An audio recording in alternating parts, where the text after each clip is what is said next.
নারায়ণগঞ্জের Hashim food and beverage কারখানায় অগ্নিকাণ্ডের 4 বছর আছে। সেদিন আগুনে পুড়ে প্রাণ যায় 54 জন শ্রমিক কর্মচারীর। দুপুরে তাদের স্মরণে দোয়া মাহফিল আয়োজন করা হয় কারখানা চত্বরে। বিচার এবং ক্ষতিপূরণ দাবি করেন নিহতের স্বজনরা। মোহাম্মদ কামাল হোসেনের প্রতিবেদন থেকে ডেস্ক রিপোর্ট।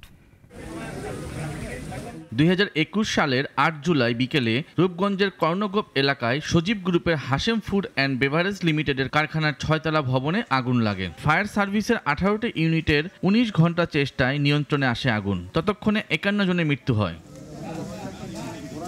এই ঘটনায় মামলায় গ্রেপ্তার হন সজীব গ্রুপের চেয়ারম্যান আবুল হাশেম সহ তার 4 ছেলে। 2023 সালে আদালত অভিযোগপত্র দাখিল করে তদন্তকারী সংস্থাটি তাদের নামে।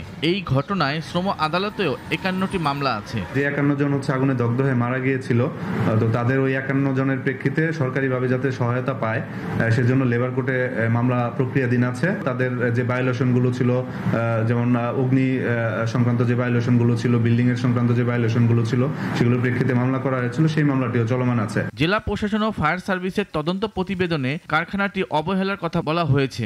শ্রমিক কল্যাণ ফাউন্ডেশনের মাধ্যমে নিহত 54 জনের পরিবারের সদস্যদের 2 লাখ টাকা করে এবং আহত 38 পরিবারের সদস্যদের 50,000 টাকা দেয় কারখানা কর্তৃপক্ষ।